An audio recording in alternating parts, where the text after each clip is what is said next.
우리 주신 하나님의 축복의 말씀은 창세기 8장 1절에서 8절에 있는 말씀입니다. 창세기 8장 1절에서 18절에 있는 말씀, 제가 1절부터 5절까지만 봉독해 올리겠습니다. 하나님이 노아와 그와 함께 방주에 있는 모든 들짐승과 가축을 기억하사 하나님이 바람을 땅 위에 불게 하시매 물이 줄어들고 기쁨의 샘과 하늘의 창문이 닫히고 하늘에서 비가 그치매 물이 땅에서 물러가고 점점 물러가서 150일 후에 줄어들고 일곱째 달 곧 그달 11날에 방주가 아라랏산에 머물렀으며 물이 점점 줄어들어 10째 달 곧 그달 초하룻날에 산들의 봉우리가 보였더라. 아멘.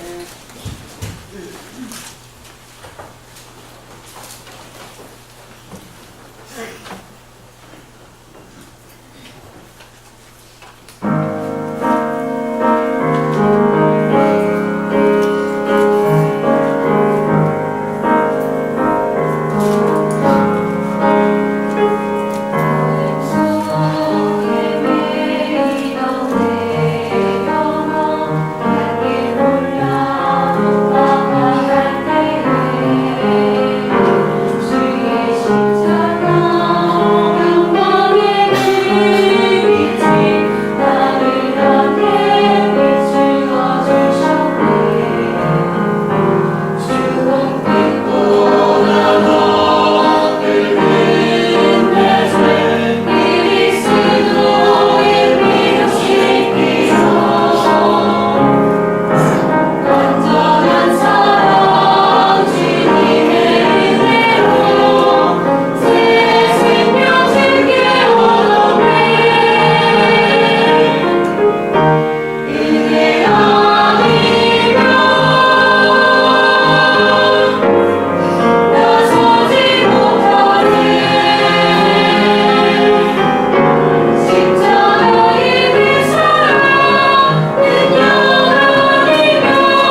없이는 살 수 없는 줄로 믿습니다.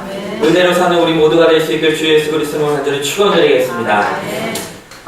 오늘 찬양 너무 은혜롭네요. 마음에 감동이 됩니다. 특별히 어제 가족의 한 사람으로서 바쁘신 중에도 또 이렇게 결혼식에 참석해 주신 많은 분들 참으로 감사를 드립니다. 박현성 목사는 좋은 날이었지 모르겠지만 저는 별로 좋지 않은 날이었습니다. 어제 아주 불쾌한 축하를 너무 많이 받았어요. 너무 많은 사람들이 저에게 와가지고 악수를 하면서 목사님 너무 축하드려요. 박현성 목사님 어쩌면 그렇게 그냥 어떤 분들은 뒤에서 막 수근거리면서 어머 똑같아 그래도 우리 교회 목사님이 더 나은 것 같아 안 들리게 말하던지 수근거리면서 다 들리게 이야기하고 또 어떤 사람들은 주일학교 학생들을 데리고 와가지고 애들이 너무 궁금해해서요. 그랬더니 얘들아 구경해 그러더라고요. 동물원의 원숭이가 이런 심정이구나. 애들이 말을 못해서 그렇지 얼마나 배려가 필요한지 모르겠습니다. 어쨌든 다 이렇게 와주셔서 너무 감사드리고 좀 이따 또 광고를 드리겠지만 오늘 또 식사가 또 준비되어 있다고 합니다. 그래서 같이 식사하시고 좋은 교제 나누실 수 있었으면 좋겠습니다. 오늘 정말 이 성가대 찬양에 제가 너무 은혜를 많이 받았습니다.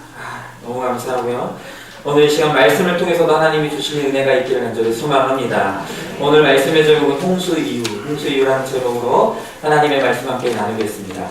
여러분, 우리가 많이 이제 세상이 발전하면서 아주 편리한 교통수단들이 많이 이제 나왔지 않습니까?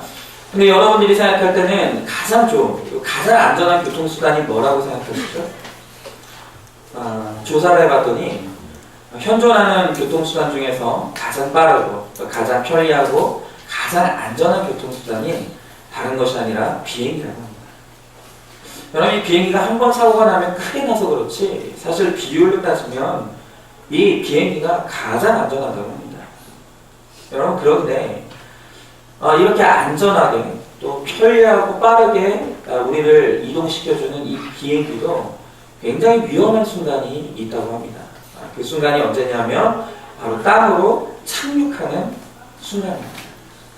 아무리 베테랑 조종사라 할지라도 이 땅으로 착륙하는 이 순간만큼은 매우 위험한 순간이기 때문에 굉장히 긴장을 하고 한순간도 정신을 놓을 수 없는 바로 그러한 순간이 착륙의 순간이라고 합니다.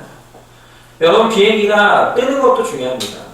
나르는 것도 중요합니다. 그러나 비행기가 아무리 잘 뜨고 날아도 잘 착륙하지 못하면 아무것도 아닌 것이죠. 헛수고가 되는 것이죠.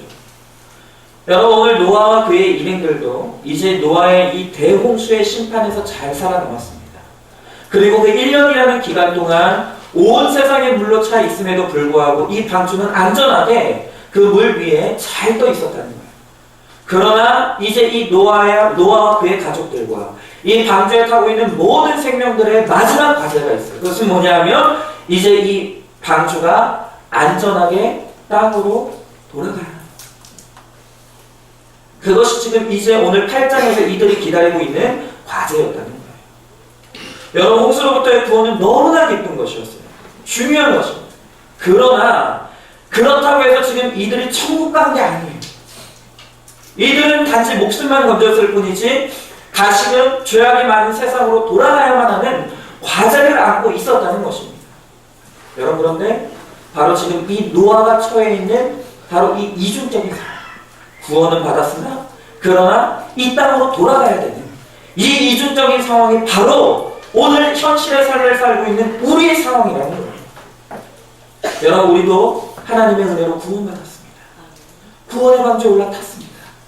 그런데 또 다른 한 가지 현실이 있어요. 영적으로 보면 우리가 어마어마한 축복을 받고 하나님의 은혜의 구원으로 들어간 이 영적인 축복을 우리가 받았지만 그러나 또 한 가지 현실은 무엇입니까? 우리는 여전히 이 땅에서 살아내야 한다. 여러분, 우리는 이 죄 많은 세상에서 예전에는 죄와 짝하고 죄와 벗하고 저와 동행하며 살아갔지만 이제 우리가 구원받고 은혜로서 살아가는 그 순간부터 우리는 이 세상에서 수많은 죄와의 갈등을 경험해야 돼요. 이제는 우리가 이 세상에서 수많은 이 죄악된 모습들과 충돌하면서 살아가야 하는 거예요. 여러분, 그렇기 때문에 우리가 하나님을 믿는 것이 너무나 큰 기쁨이고 감사이기도 하지만 또한 두려움이 되기도 합니다. 왜요? 은혜 받는 건 너무 좋아요. 그러나 우리가 은혜 받는 것은 좋지만 이 세상에서 하나님의 뜻대로 살아가려고 하다가 이 세상에서 적응하지 못하고 도태되는 것은 아니다. 우리 그리스도인에게는 그런 마음의 두려움이 있습니다. 또 우리는 이 죄 많은 세상에서 그리스도인으로서 정결하게 살기 위해서 이 세상에서 끊임없이 충돌하면서 살다가 불시착하는 인생이 되면 어떻게 하나? 이것이 많은 청년들과 또 우리 성도들의 마음의 두려움이라는 거예요. 여러분, 어쩌면 이제 곧 방주의 문을 열어야 하는 이 노아에게도 두려움이 있을지 모르겠어요. 이제 문을 열고 나가야 되는 이 세상은 이전의 홍수 이전의 세상이 아닌 거예요. 모든 것이 홍수로서 쓸려지면서 황폐한 세상이 된 거예요. 여전히 죄가 가득한 세상입니다. 이 노아에게 방주의 문을 여는 것은 한없이 기쁘기만 한 게 아니었다. 어떻게 살아야 되는 것입니다. 어떻게 살아낼 수 있을 것입니다. 여러분, 그러나 오늘 성경을 통해서 우리는 하나님께서 어떻게 이 노아가 이제 이 방주 안에서 잘 지내다가 이 세상에 안착하고 그리고 세상으로 어떻게 힘차게 나가는지 하나님께서는 오늘 성경을 통해서 그들에게 어떤 은혜로서 이 세상 가운데서 힘차게 살아가게 하는지를 우리로 하여금 보게 한다는 것입니다. 그리고 하나님께서는 오늘 이 노아가 이제 세상에 안전하게 착륙하고 이제 세상 밖으로 힘차게 걸어나가는 그 모습을 통해서 우리의 삶 가운데서 하나님께서 어떤 은혜로서 우리를 도우시고 이 세상 가운데서 어떻게 우리로 하여금 승리케 하시는지를 하나님은 우리로 하여금 깨닫게 하시기를 원하신다는 것입니다. 여러분, 오늘 우리는 이 말씀을 통해서 어떻게 하나님께서 이 세상을 살아가는 그리스도인으로서 우리들에게 어떤 은혜를 베푸시는지를 다시금 깨달을 수 있기를 간절히 소망합니다. 그리고 이 땅 가운데서 예수 그리스도의 이름으로 우리가 승리하는 삶을 살 수 있기를 소망하는 믿음으로 오늘 이 말씀 가운데 함께 은혜를 받는 시간 될 수 있기를 간절히 소망합니다. 여러분, 그렇다고 한다면 이제 땅으로 돌아가야 되는 노아, 이제 땅으로 안전하게 착륙해야 되는 이 노아를 위해서 하나님이 하시는 일이 무엇입니까? 오늘 우리 1절 상반절에 있는 말씀만 우리 다 같이 한번 읽어보도록 할게요. 1절 상반절입니다. 시작! 하나님이 노아와 그와 함께 방주에 있는 모든 들짐승과 가축을 기억하사. 여기까지 하겠습니다. 여러분, 오늘 성경에 보니까 하나님께서 노아와 방주 안에 있는 모든 것들을 기억하셨다. 여러분, 이제까지 우리가 계속 보아왔던 것처럼 하나님께서는 이 방주 안에 들어오는 곤충 하나까지도 다 기억하시고 세심하게 돌보시고 그들을 인도해 오셨습니다. 여러분, 그런데 그런 하나님께서 자, 이제 내가 너희를 구원했으니까 이만큼 내가 할 일 다 했으니까 그 다음부터는 너희들이 다 알아서 해라. 하나님 그러시겠습니까? 그럴 리 없죠. 최초의 구원을 계획하시고 구원을 완성하기까지 모든 과정을 주관하셨던 하나님께서는 이제 홍수 이후에 이 땅의 삶 가운데서도 그와 같이 동일한 세심함으로 동일한 관심과 기억으로서 우리 한 사람 한 사람을 돌보시고 하나님께서 늘 함께 하시겠다는 거예요. 여러분, 하나님께서 노아와 그의 일행을 끊임없이 기억하셨듯이 우리 한 사람 한 사람의 인생도 하나님께서 기억하시고 돌보시고 함께 하신다는 거예요.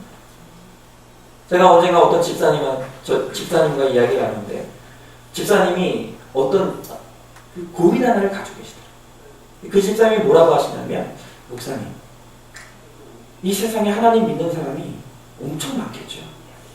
그렇죠? 그럼 목사님, 하나님 믿는 사람들이 하나님한테 자기의 문제들과 소원을 가지고 기도를 하겠죠. 그렇겠죠? 그러면 그렇게 많은 사람들이 하나님 앞에 기도하는데 하나님이 그거 어떻게 일일이 다 기억하시고 들어주시죠? 제 기도 못 들어주시는 거 아니에요? 여러분 그럴까요? 그렇지 않아요. 여러분 오늘 성경에서 하나님께서 기억하신다라고 말씀하실 때 이 기억하신다는 복수의 의미가 아니에요. 전능하신 하나님께서는 하나님의 사람들을 기억하시되 우리 한 사람 한 사람 한 사람을 긴밀하게 기억하시고 그들의 형편을 살피시고 그들의 마음을 하나님께서 날마다 인도하시고 함께하고 계신다는 거예요. 하나님의 기억하심은 우리 모두에 대한 기억이 아니에요. 하나님의 기억하심은 모든 사람에 대한 기억임과 동시에 한 사람 한 사람을 향한 기억이라는 거예요.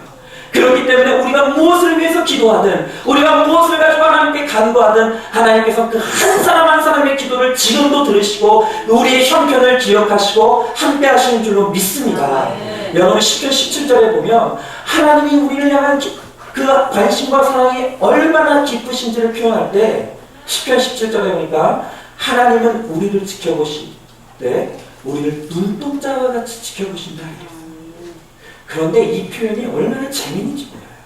여러분, 우리가 뭐 만화나 아니면은 이 텔레비전을 보면 사람이 누군가에 대한 사랑에 빠졌을 때 갑자기 눈이 뭘로 변하죠? 하트로. 여러분, 우리가 누군가를 사랑하게 되면 누군가에 대한 깊은 관심을 갖게 되면 그 사람에게 우리의 시선이 몰두하게 됩니다. 그 사람에게 우리의 시선이 집중하게 돼요.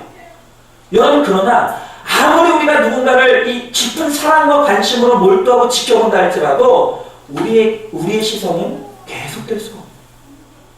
그 사람을 계속해서 끊임없이 바라볼 수가 없는 거예요. 왜요? 우리의 눈은 휴식이 필요합니다.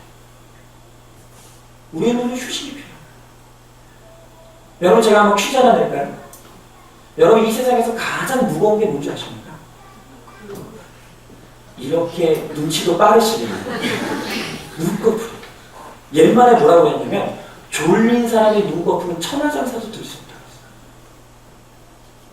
여러분 그래서 한번 사람이 졸리기 시작하면요 제일 무거운 게 눈꺼풀입니다.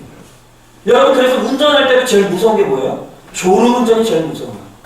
나는 안 잔 것 같아요.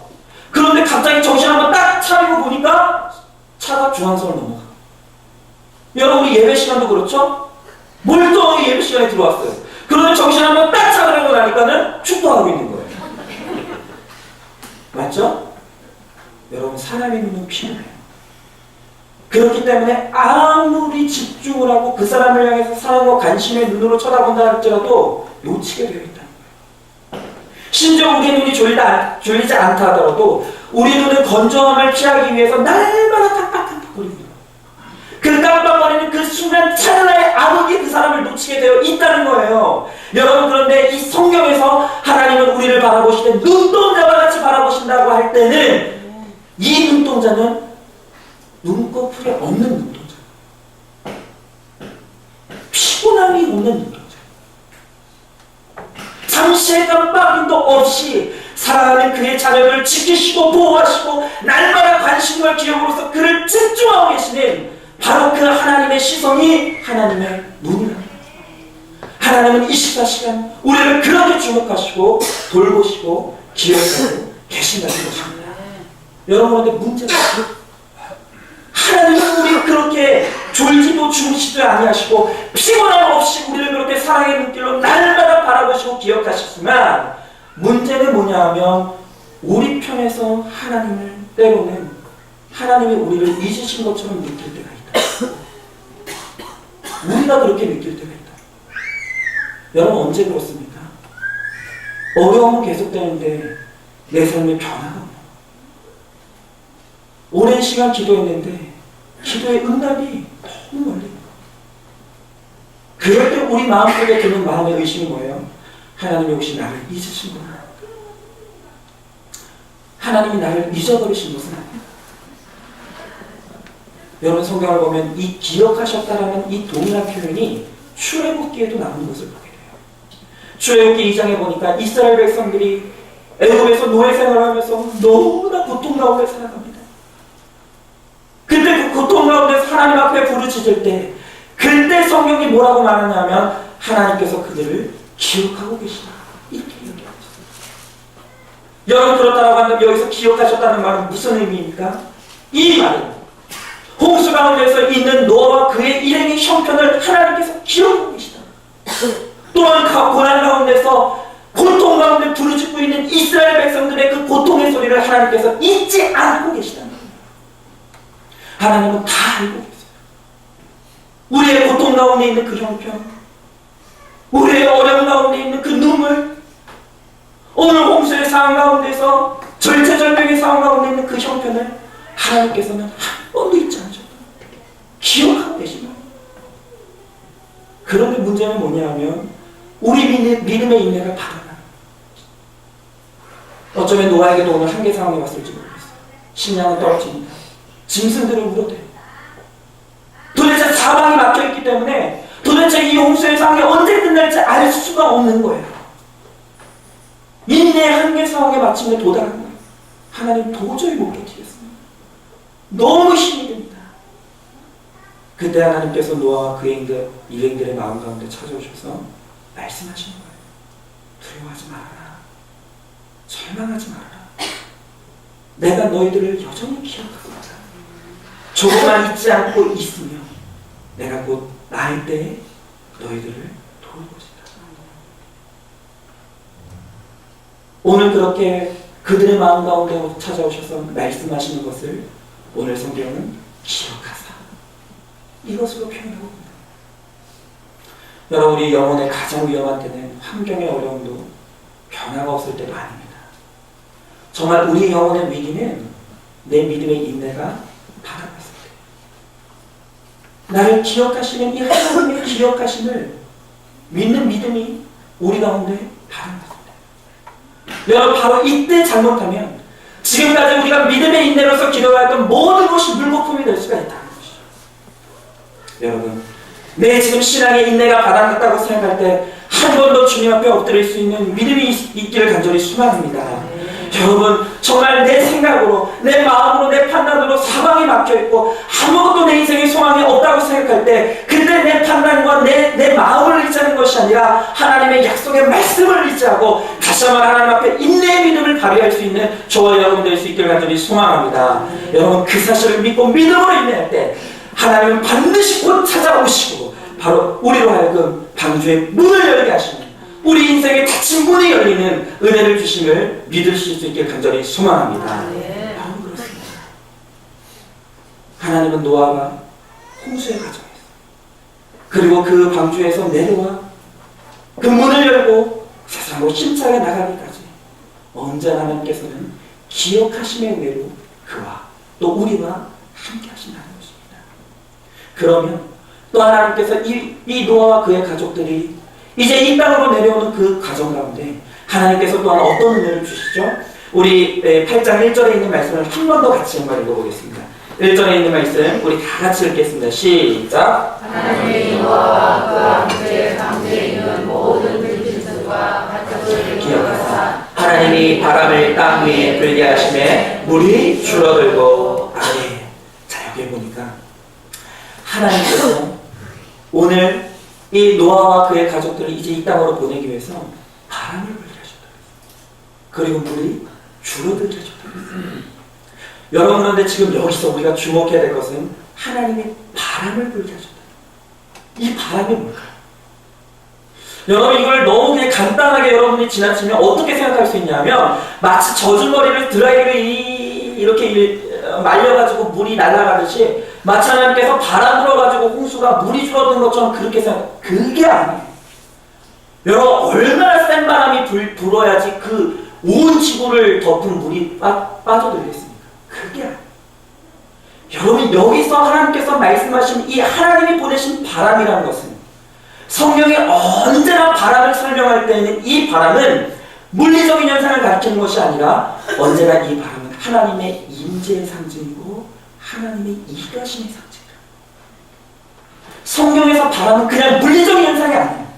언제나 성경에서 바람이 불 때는 그 바람은 하나님의 임재와 하나님의 일하심을 상징하는 상징이다. 여러분 우리 출애굽기에서도 보면 홍해가 갈라지죠. 그런데 이 홍해가 갈라지는 역사 가운데 하나님께서 큰 광풍이 불었다고 했어요. 여러분 여기서 말하는 이 광풍은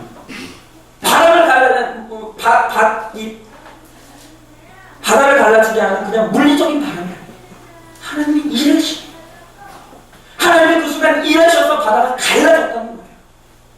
또한 사도행전에 보면 오순절 마가의 다락방에 성령의 충만한 역사가 일어났죠. 각 사람이 방언을 받았다고 그랬어요. 그때 어떤 역사가 일어났다고 그랬습니까? 우리 사도행전 2장 2절에 있는 말씀을 우리 한번 확인해보죠. 이 마가의 다락방에 어떤 역사가 일어났는지 우리 다 같이 한번 읽어보겠습니다. 시작. 호련히 하늘로부터 급하고 강한 바람 같은 소리가 있어 그들이 앉은 온 집에 가득하며 아멘. 자, 여기에 보니까 오늘 이 모순절 마가의 다락방에 성령의 이 방언의 역사가 일어나고 변화의 역사가 일어날 때 그때 급하고 강한 바람이 일어났다. 여러분 이 바람은 무엇입니까? 하나님의 임재. 여러분 그러니까 지금 물이 줄어드는 이 현장에 일어난 바람은 보통 바람이 아니라 하나님의 일하심을 지금 설명하고 있는 상징이라는 거예요. 여러분 우리는 바로 우리의 인생 가운데 불어주시는 하나님의 바람을 사모해요. 하나님의 바람이 부는 곳에 분의 역사가 하나님의 바람이 부는 곳에 변화하는 역사가 하나님의 바람이 불 때 거기에 능력이 나타나는 것이고 하나님의 바람이 임할 때 거기로부터 하나님의 삶 역사가 일어나는 것을 우리는 보게 된다는 것입니다. 여러분 거듭난 사람은 더 이상 자기 힘과 능력으로 사는 사람입니다. 오늘 하나님의 사람들은 오늘 자기와 자기 지혜와 자기 능력으로 자기 몸부림으로만 살아가는 사람들이 아니라 겸손하게 주를 의지하며 주를 바라볼 때 하나님의 일하심과 하나님의 인재하심을 경험하고 하나님의 바람을 타고 살아가는 것이 바로 하나님의 사람들의 인생이라는 것입니다. 이 바람이 오늘 이 교회에 들어올 때 바로 이 교회에 하나님의 부흥이 임하게 될 줄로 믿습니다. 여러분 이 바람이 오늘 하나님의 일하심의 바람이 우리 가정 가운데 불 때 우리로서는 할 수 없었던 일들이 우리 가정 가운데 일어나는 거예요. 우리 인생 가운데도 하나님의 이 바람이 불어주실 때 우리 인생 가운데 변화의 역사가 일어나고 우리 입으로 할 수 없었던 일들이 일어나는 역사가 일어나게 될 줄로 믿습니다. 여러분 저도 여기까지 오는 동안 정말 돌아보면 제 힘으로 오지 않았음을 고백할 수밖에 없어요. 너무나 아직 일천한 삶이지만 그러나 하나님께서 보내주신 바람을 타고 오는 인생이라는 것을 저는 정말 하나님께 고백할 수 있다. 여러분 제가 첫 사역을 시작했을 때가 21살 때였어요. 대학교 1학년 딱 마치고 군대 갔는데 어느 날 갑자기 군종으로 임명을 받았어요. 뭘 알겠습니까? 제가 무슨 지식이 있고 무슨 지혜가 있고 무슨 경험이 있어요. 아무것도 없는 거예요. 그런데 하나님께서 바람을 보내주셔요. 그 바람 가운데 역사해 주셔요. 여러분 제가 24살 때 첫 사역을 제대하고 저기 경기도 수지에 있는 동원교회라는 곳에 가게 됐어요. 24살 때. 야, 지금 생각해보면 그 24살 어디 그냥 교회에서 임명해줬으니까 전도사님이지 그 24살짜리가 손털 뽀송뽀송해가지고 근데 제가 그 교회를 딱 가게 되는데 전임 전도사님이 아주 주일학교 사역에 잔뼈 걸고 배탈하는 거예요. 막 2년부터 하고 막 그냥 막 뭣도 하고 그러면서 아주 그냥 난리가 났었던 것 같아요. 그런데 후임으로 온 사람이 24살짜리 숨털도 아직 꺼지지 않는 초짜예요, 초짜. 저는 첫 주일날 미팅하러 그 교회를 갔는데 그 교회에서 주일학교 선생님으로 사역하고 있던 여집사님이 저한테 면전을 하라고 했던 말을 지금도 잊을 수가 없어요. 그 여집사님이 저한테 뭐라고 하시냐면 이렇게 말하는 거예요. 세상에 우리 아들보다 젊은 전사님이 안 해. 전사님 설교 해보셨어요? 얼마나 하대를 하는지 두려움이에요. 너무 두려워. 아무것도 할 수가 없어요. 경험이 없어요.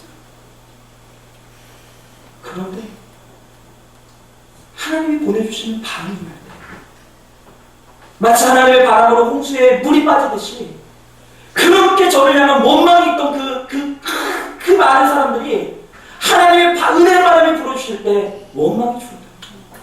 불평이 줄어들어요. 제가 한 게 아니에요. 제 힘으로, 제 능력으로는 도저히 그렇게 경험 많고 능력 많은 그 사람들을 휘어잡을 수가 없는 거예요. 그런데 하나님이 보내주시는 바람이 불 때 되어지는 은혜가 일어나요. 덮어지는 은혜가 일어나요. 너무나 허물이 많은 사람인데 허물을 가려주시는 거예요. 너무나 부족한 것이 많은 사람인데 그 부족함이 채워주는 은혜가 저의 삶 가운데 일어나는 거예요. 여러분, 애쓰고 힘써서 되어지는 일이에요. 우리 인생을 바라보십시오. 얼마나 우리가 우리 일주일의 삶 가운데서 얼마나 많은 몸부림을 치면서 애쓰며 힘쓰며 살아왔습니까? 그러나 우리의 힘으로 됩니까? 우리의 능력으로 됩니까? 우리의 지혜로 됩니까? 여러분, 그것으로 우리 승리할 수 없다는 것입니다. 그러나 우리 인생 가운데 하나님이 보내주시는 이 바람이 임할 때, 하나님의 은혜가 임할 때 여러분 넘실대던 불안과 염려의 파도가 잠잠해질 줄로 믿습니다. 그리고 우리의 인생을 안착하게 하시는 하나님의 은혜가 반드시 우리 가운데 임한다는 것입니다. 여러분, 저는 확실히 믿어요. 저는 확실히 믿습니다. 이제까지 온 것도 제 힘으로 된 게 아니에요. 한 번도 제 힘으로 했다고 믿어본 적이 없어요. 느껴본 적이 없습니다. 하나님이 불어주시는 바람을 타고 온 인생입니다.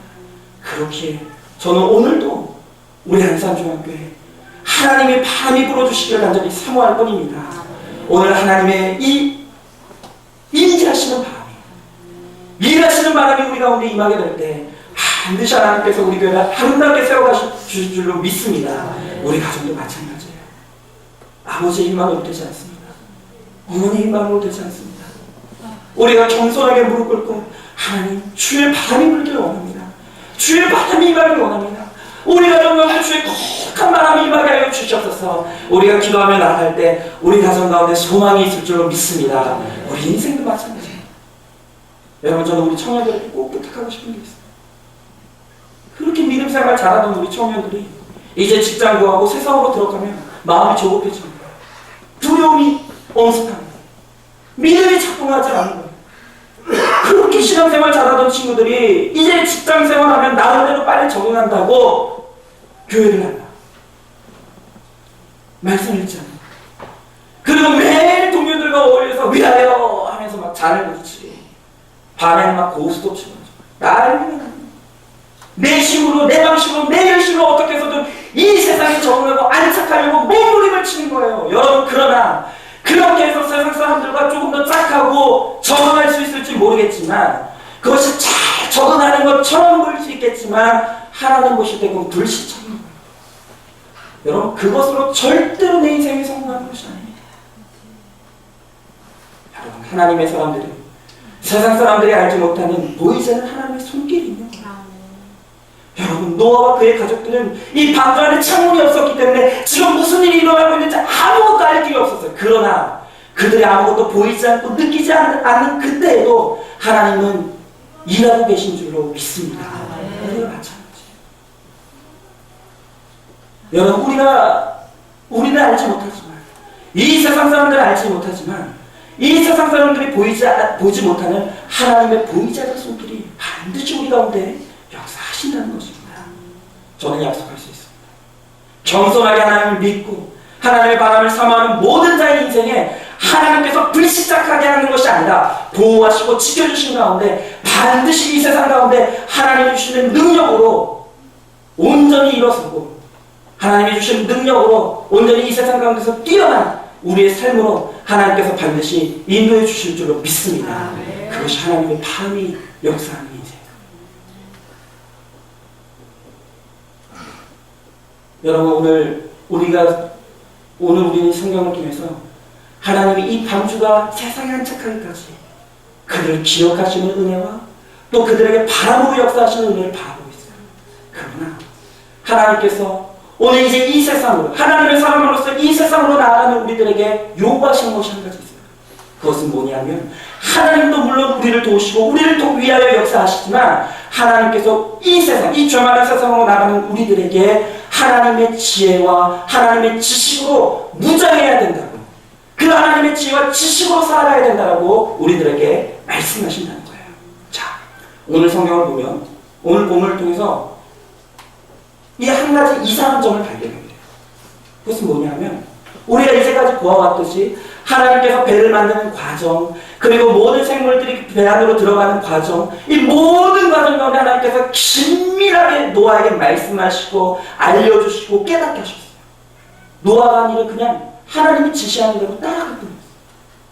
그런데 오늘 본문을 보면 이제 방주에서 나오는 과정에 있어서는 어찌된 일인지 하나님이 침묵하십니다.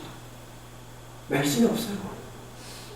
이제 방주에 나와야 되는데 이 노아가 생각할 때는 자, 이제 물이 얼만큼 빠졌다.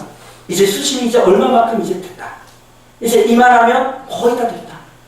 말씀해 주시면 좋을 것 같은데 하나님이 침묵하십니다. 그 대신 노아가 스스로 자기 지혜와 능력으로 이 얼마만큼 이 방주에서 이제 나올 때가 되는지를 노아가 스스로 깨달아 알아가게 하시더라고요. 처음에는 까마귀를 보셨어요. 비둘기를 보내요. 그리고 마침내 비둘기를 다시 보냈을 때 돌아오지 않는 것을 보고 노아가 무엇을 깨달았습니까? 아, 이제 노아의 방주, 이 방주에서 나갈 때가 돼요.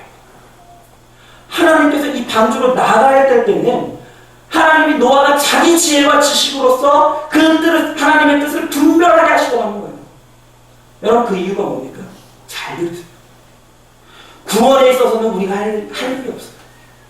구원을 받는 과정에서는 전적으로 하나님만이 하실 수 있는 거예요. 그러나 이제 우리가 구원받은 자로서 이 세상에 나갈 때는 하나님께서 우리 지혜와 우리의 재능과 우리의 기술을 최대한 발휘해서 이 죄 많은 세상에서 하나님이 원하시는 뜻을 이루어 가시기를 원하신다는 거예요.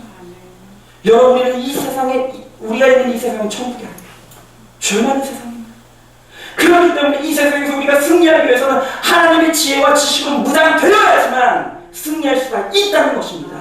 그래서 지금 하나님께서는 방주에 나오는 이 과정 가운데서 미리 노아로 하여금 자기 지혜와 지식으로 하나님의 뜻을 분별할 수 있도록 훈련하고 계시는 거예요. 여러분, 그러면 이제 노아가 방주에 나오게 되면 해야 될 일이 뭡니까? 이제 노아가 방주에 나와서 이 세상에 나가게 되면 하나님께서 노아를 통해서 하기를 원하시는 일이 뭐예요? 그게 바로 오늘 본문 아니지만 9장 1절에 나와 있어요. 자, 우리 9장 1절에 있는 말씀, 우리 이제 방주로 세상 밖으로 나오는 이제 이 노아가 해야 될 일이 무엇인지, 뭐라고 말씀하신지 우리 다 같이 읽어보겠습니다. 시작. 하나님이 노아와 그 아들들에게 복을 주시며 그들에게 이르시되 생육하고 번성하여 땅에 충만하라. 아멘. 여러분, 오늘 하나님께서 이제 방주로 나오는 노아와 그의 가족들에게 뭐라고 말씀하시냐면 이르시되 생육하고 번성하여 땅에 충만하라. 여러분, 그런데 이 번성하고 충만하고 생육하라는 것은 애만이 나라 이런 뜻이 아니에요. 여러분, 여기에는 더 깊은 하나님의 명령이 있어요. 그것은 뭐냐면 태초에 하나님께서 우리들에게 베푸신 그 거룩한 하나님의 뜻, 선한 하나님의 뜻, 아름다운 하나님의 뜻을 이 세상에 펼쳐나가는 거예요. 여러분, 이 명령은 태초에 누구에게 주어졌습니까? 아담과 하와에게 주어집니다. 하나님께서 아담과 하와에게 이 명령을 주면서 너희는 이 세상에 나가서 하나님의 거룩한 뜻을 펼쳐나가라. 하나님의 선한 뜻이 이 세상을 지배하게 해라. 하나님의 아름다운 뜻이 이 세상을 머물도록 해라. 하나님께서는 이 하나님의 거룩함과 선함과 아름다움을 전파하는 명령을 주셨다. 그래서 신학자들은 이것을 소위 말해서 문화 명령이라고 합니다.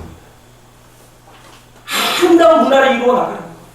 선한 문화를 이루어 나가라는 거예요. 거룩한 문화를 이루어 나가라는 거예요. 여러분, 그런데 타락 이후로 사람들이 이 세상에 퍼뜨린 게 뭐예요? 거룩함입니까? 선함입니까? 아름다움입니까? 아니에요. 타락 이후로 이 세상 사람들이 세상에 퍼뜨리는 것은 뭐냐면 악함이에요. 음란함이에요. 더러움이에요. 거짓말이에요. 오늘 이 세상에 가득 차 있는 게 뭐예요? 오늘 이 세상 사람들로 하여금 이 세상에 가득 차 있는 게 뭐예요? 악함이 가득하다. 거짓말은 꽉 차 있어요. 음란함이 얼마나 판을 치고 있습니까? 여러분, 그러나 하나님께서는 이 죄악된 세상을 그저 두고 보길 원하지 않지만 노아와 그의 가족들에게 다시 명령하신 거예요. 비록 이렇게 죄악된 세상일지라도, 이렇게 악한 세상일지라도 너희는 이제 세상에 나가서 나의 거룩함을 선포하라. 나의 선한 뜻을 나타내라. 나의 아름다움을 이 세상에 표현해라. 하나님께서 우리들에게 그것을 약속하시고 말씀하시는 것입니다. 여러분, 그래서 로마서 12장 2절에서 하나님께서 우리들에게 말씀하신 것이 무엇입니까? 우리 다 같이 한번 읽어보겠습니다. 우리 로마서 12장 2절입니다. 시작! 너희는 이 세대를 본받지 말고 오직 마음을 새롭게 함으로 교환을 받아 하나님의 선하시고 기뻐하시고 온전하신 뜻이 무엇인지 분별하도록 하라. 아멘. 여러분, 지금 이 세상에 악으로 가득 차 있어요. 오늘 악하지 않은 것들이 없어요. 특별히 여러분, 오늘 이 세상 가정을 보십시오. 여러분, 이 세상에 지금 퍼져 있는 이 가정들이 얼마나 악하고 악순환의 고리로 꽉 붙여 있는 가정들이 얼마나 많이 있습니까? 여러분, 이제 우리나라가 두 쌍 중에 한 쌍이 이혼한다는 사실은 놀라운 사실이 아니에요. 너무나 가정들마다 악순환의 고리로 꽉 묶여 있어요.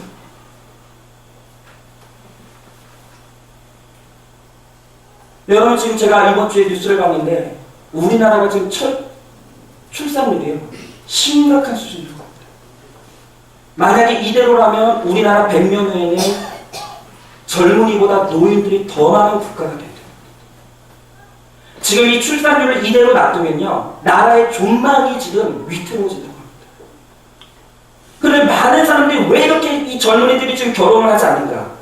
왜 이렇게 지금 젊은이들이 아이를 낳지 않는가에 대해서 분석을 할 때 너무 많은 대부분의 학자들은 지금 경제적인 의미에서만 이것을 분석해요. 그러나 저는 절대 거기에 동의하지 않습니다. 여러분, 잘 기억하십시오. 지금 젊은이들이 결혼하지 않으려고 하는 이 현상의 안에는, 지금 젊은이들이 아이를 낳지 않으려는 이 현상 안에는요, 무엇이 있냐면 두려움이 있어요. 여러분, 이 젊은이들이 부모님의 결혼 생활을 보면서 결혼 생활이 행복하다고 느껴본 적이 없어요. 밤낮 부모님들의 결혼 생활을 하면서 다투고 싸우고 깨뜨리고 끊임없이 반복하고 이혼하는 그 가정의 모습을 보면서 이 젊은이들의 마음속에 가정에 대한 회의가 있어요. 저런 가정이라면 왜 결혼해야 됩니까?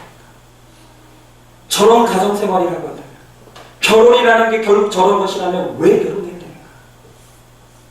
또 어떤 두려움이 있습니까? 막상 나도 결혼한다 할지라도 나도 부모님과 똑같은 결혼 생활을 반복하면 어떡해? 여러분, 우리 젊은이들 마음 가운데 두려움이 있어요. 더 불행한 건 뭡니까? 부모님들의 결혼 생활 외에는 본 게 없어요.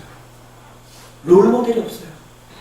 부모님이 좋은 결혼 생활에 롤모델이 되어주지 않았어요. 그러니까 이들이 결혼한다 할지라도 똑같은 방식으로 갈등하고 원망하고 반복하다가 또 깨어지는 이 악순환이 계속되는, 얼마나 불행한 일입니까? 이렇게 지금 우리 이 세상에 퍼져 있는 가정들이, 이렇게 악순환의 고리로 묶여 있는 가정들이 편만하게 퍼져 있는 거예요. 이것이 바로 이 나라를 불안하게 만드는 가장 중요한 이유인 거예요. 여러분, 제가 아는 선배 목사님이 계세요. 선배 목사님. 근데 제가 결혼할 때 이 선배 목사님 저한테 조언한답시고 뭐라고 이야기했냐면, 박 목사, 이 결혼하는데 절대 과도한 기대하면 안 돼. 결혼하면 신혼생활 짧으면 6개월, 길면 1년이야. 1년 지났어요. 괜찮던데요? 근데 이 선배 목사님 또 그래요. 박 목사, 임신했다며? 뭐 제가 임신한 건 아니죠. 두고 봐. 애 하나 나오면 이제 애 때문에 싸울 일 엄청 많을 거야. 긴장해. 애 나왔는데 괜찮던데요? 이 둘째 생겼어.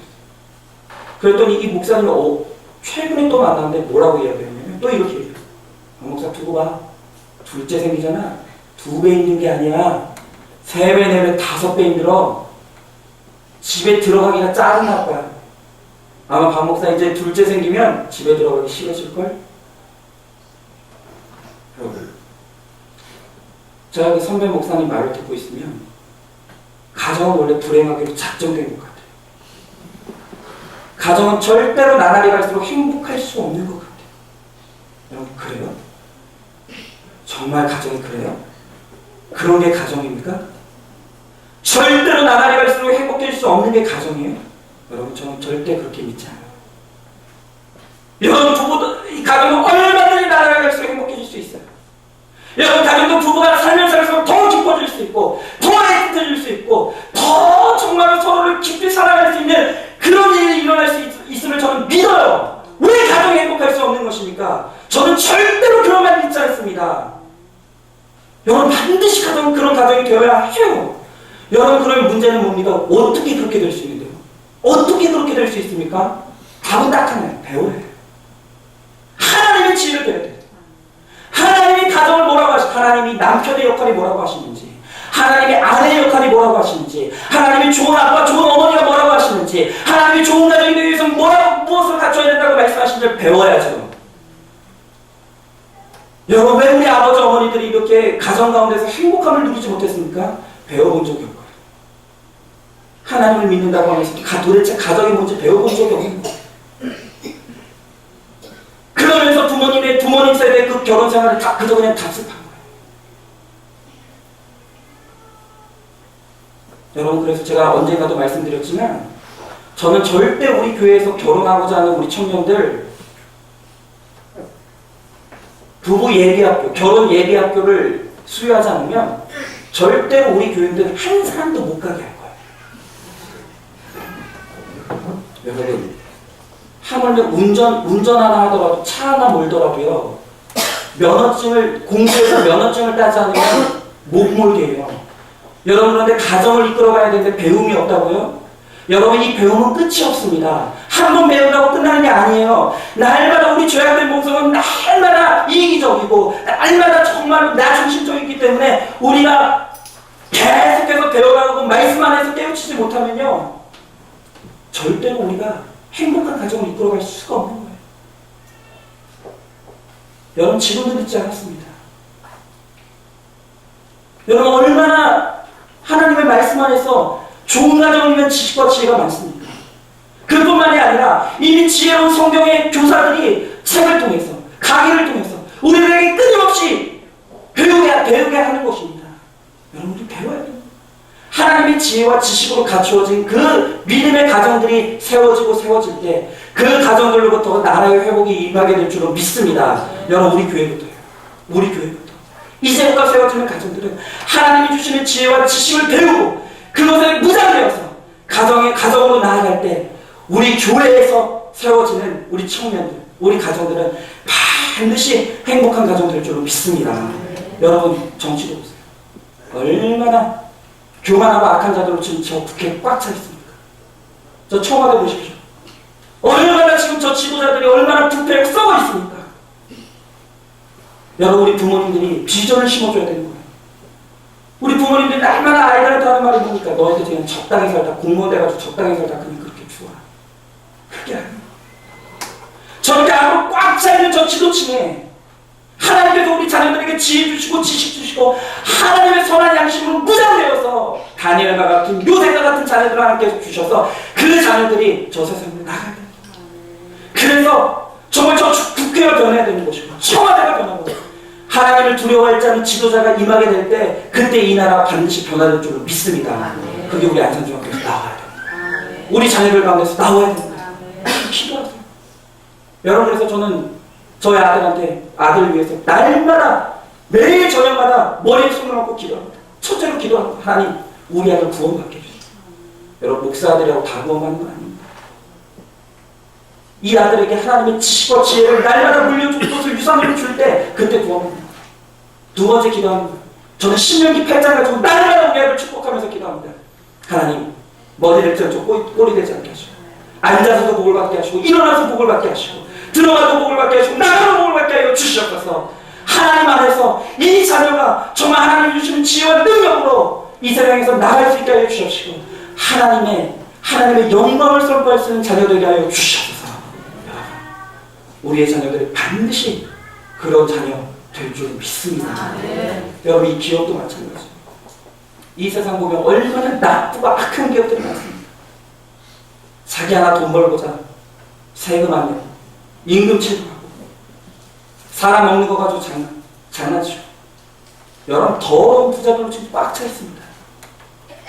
그러나 정말 하나님이 주시는 지혜와 능력으로 하나님이 주시는 정말로 하나님의 능력으로 우리 자녀들 중에서 깨끗하고 정직한 부자가 나와서 정말로 돈을 벌게 혈안이 된 사람들이 아니라 멋지고 아름답게 하나님을 위해서 돈을 쓸 줄 아는 그런 많은 부자들이 오늘 우리 교회에 나올 수 있게 되길 간절히 소망합니다. 저는 그렇게 기도할 거예요. 우리 청년들 가운데서 우리 자녀들 가운데서 그렇게 깨끗한 부자들이 나와서 정말 우리나라의 귀여운 문화를 바꿀 수 있는 그런 자녀들이 나오게 해달라고 저는 날마다 기도할 것이고 여러분들도 그렇게 기도해야 될 줄로 믿습니다. 우리에게 사명입니다. 이렇게 악으로 꽉 차 있는 세상 가운데서 우리는 하나님의 선하시고 기뻐하시고 온전한 뜻으로 생육하고 번성하고 충만케 하는 그런 사명을 우리는 반드시 가져야 된다는 거죠. 여러분 말씀을 맺겠습니다. 오늘 이 노아가 이제 방주에서 내려와 세상으로 내려가는 이 과정 가운데서 하나님은 그들을 끊임없이 기억하시고 오늘 그들에게 보이지 않는 하나님의 바람으로서 일하시고 역사하시고 보호하시고 그리고 그 하나님의 능력 안에서 하나님이 주시는 지혜와 능력으로 하나님께서 이 노아와 그의 가족들에게 사명을 감당하는 역할을 그들에게 주시는 것을 오늘 우리가 바라봅니다. 여러분 오늘 하나님께서 왜 우리를 이 땅에서 그리스도인으로 살게 하십니까? 그것은 오늘 우리도 이 노아와 같이 하나님의 기억하심의 은혜 가운데서 하나님이 날마다 우리를 보이지 않는 손길로 인도하시고 역사하시고 도우신다는 것을 날마다 체험케 하시고 그리고 그 하나님의 능력으로 오늘 이 세상 가운데서 하나님의 선한 뜻을 나타내고 드러내는 사명자로 살게 하기 위해 하나님께서 우리를 이 죄 많은 세상에서 부르신 줄로 믿습니다. 오늘 그것을 우리가 반드시 기억하고 하나님이 나를 절대로 잊지 않으심을 믿고 하나님의 선한 손길을 날마다 구하고 그 하나님의 뜻을 나타내는 사명자 목숨을 위해서 사는 사람이 아니라 사명을 위해서 살아가는 우리 한 사람 한 사람이 됨으로 말미암아 이 세상 가운데서 뛰어나고 하나님의 능력으로 승리를 선포하는 저와 여러분 되실 수 있기를 주 예수 그리스도로 간절히 축원드리겠습니다. 오늘 이 시간 우리 다 같이 한번 기도하기를 원합니다. 오늘 이 시간 우리 기도할 때 하나님 정말로 이 땅에서 살아가는 것이 때로는 너무나 고단하고 하나님의 사람으로 살아가는 것이 때로는 너무나 힘들 때가 있습니다. 그러나 하나님이 나를 결코 잊지 않으시고 하나님이 그 사랑의 눈결과 보호하시는 손길로 나와 늘 함께하고 계심을 내가 믿을 수 있게 하여 주십시오.